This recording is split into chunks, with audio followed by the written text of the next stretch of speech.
Students, let me describe the placentation. Actually, the endometrium wall of uterus has a crypts.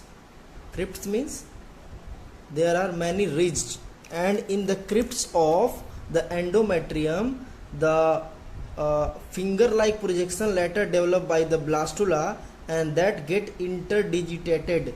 That get interdigitated means there is a tissue connection developed in between the placenta, in between the endometrium.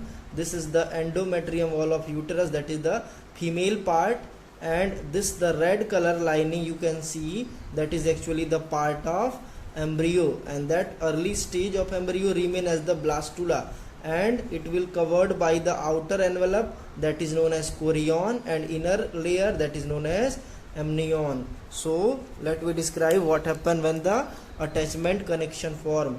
That is, there is the attachment form that represent the outer envelope of embryo, outer envelope of trophoblast. Later it is represent the chorion.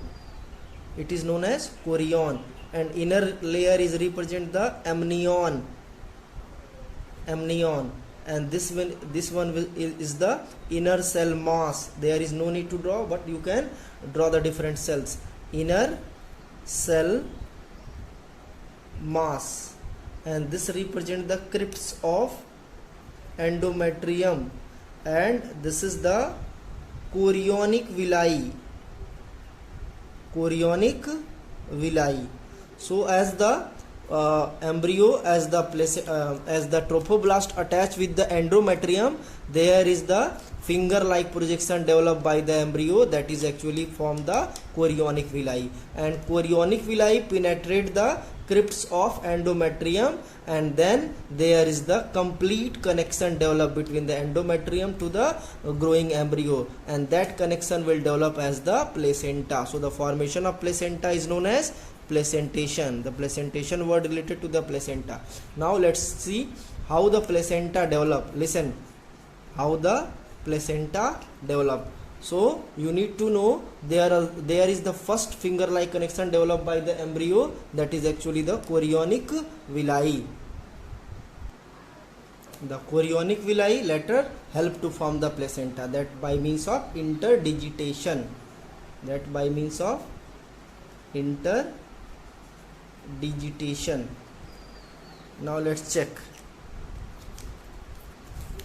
Suppose that this portion is the maternal part. This portion is the maternal part, that is the part of mother. This represents the part of mother, and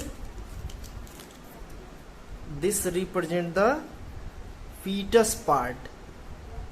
The finger like projection inside the maternal part, that represent the fetus part, and that is actually the part of placental villi. Now it will connect permanently to form the embryo. It will connect permanently to form the embryo. So you should only focus the diagram. Then the embryo later developed. This one is the embryo. This one is the embryo that developed from the inner cell mass. This represents the maternal placental villi. Placental villi, and this represents the fetus placental villi.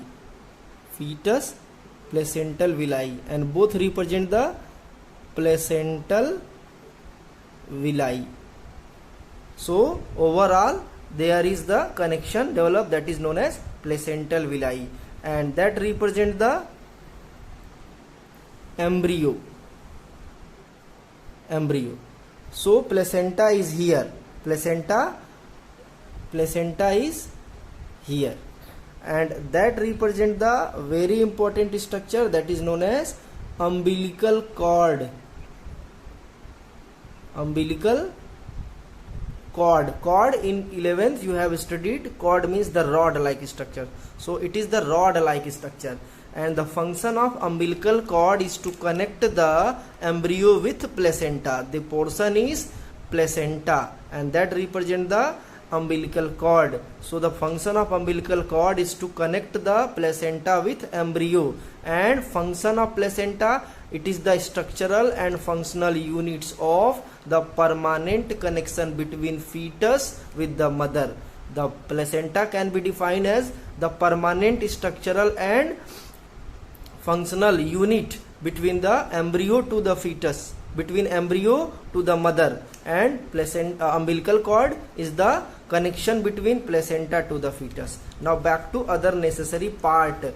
Listen, the other necessary part is the yolk sac.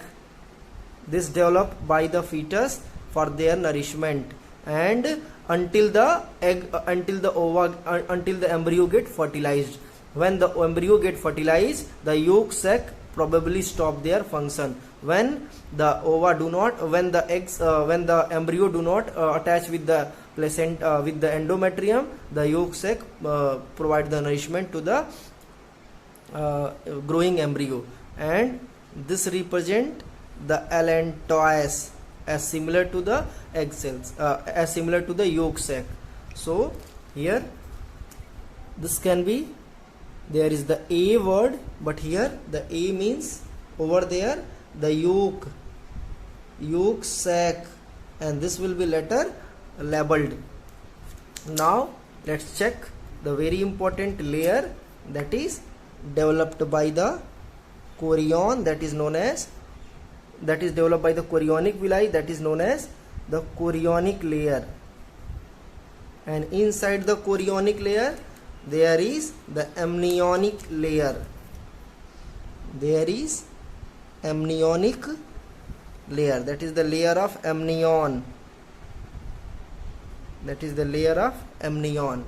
And let me draw the other necessary part, that is, this represent the ovary, and that represent the uterus. This one is the uterus, and this is the part of cervix. After the formation of embryo, the cervix get plucked in order to release out the unnecessary, necessary and unnecessary substances.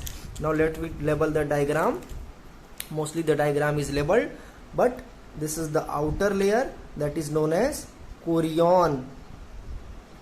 This is the inner layer, that is known as amnion, and it will has the very special liquid fluid inside the amnion, that is known as amniotic fluid.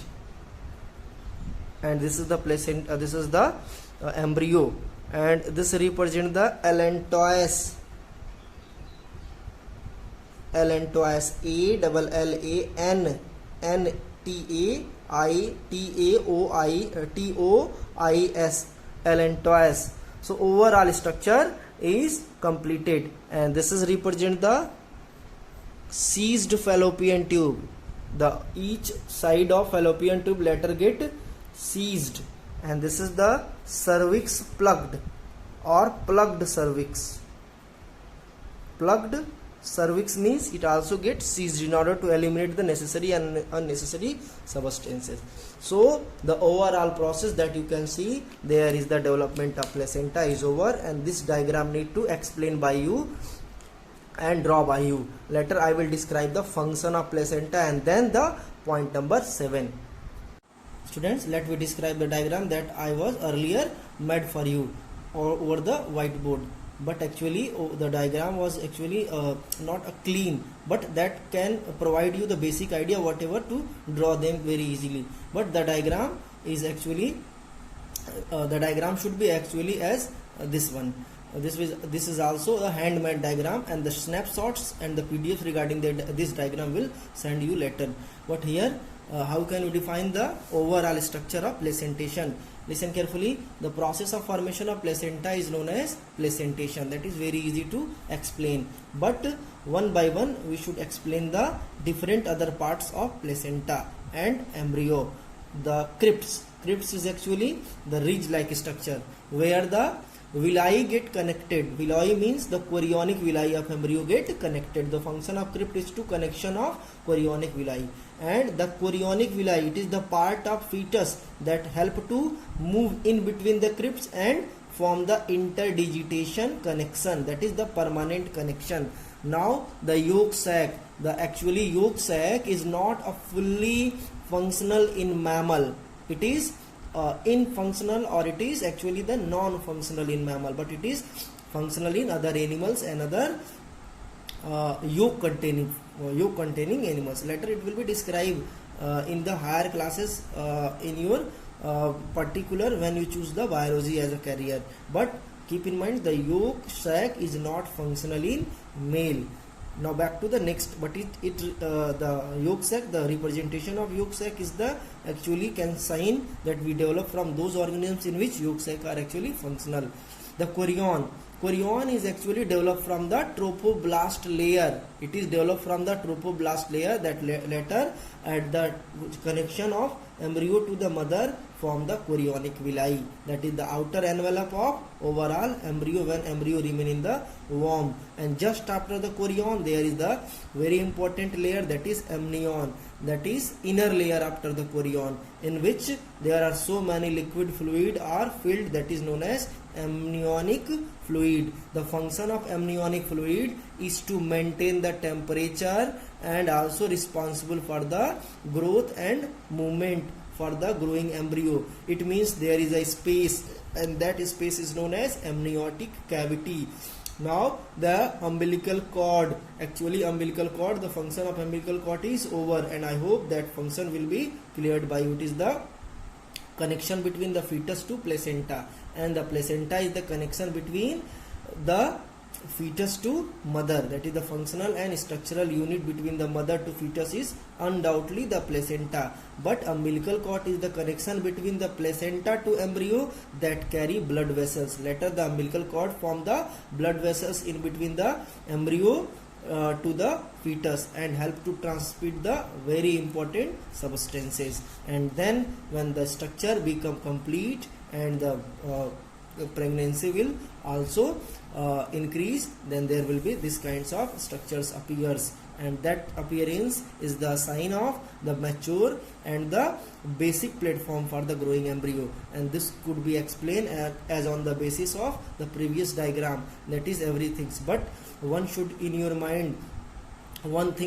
mind, that is the fallopian tube is also plugged in each side, and there is the plugged cervical canal that is actually play important role during the sperm transfer. But here after the formation of embryo, no cervix will opened. It means it probably closed until the embryo get developed until the parturition. So overall structure and function of the placenta will be discussed in next video lecture, but in this video you should know how to draw the placenta and how to draw this kinds of diagram, and what will be the each part, what will be the function of each part of placenta.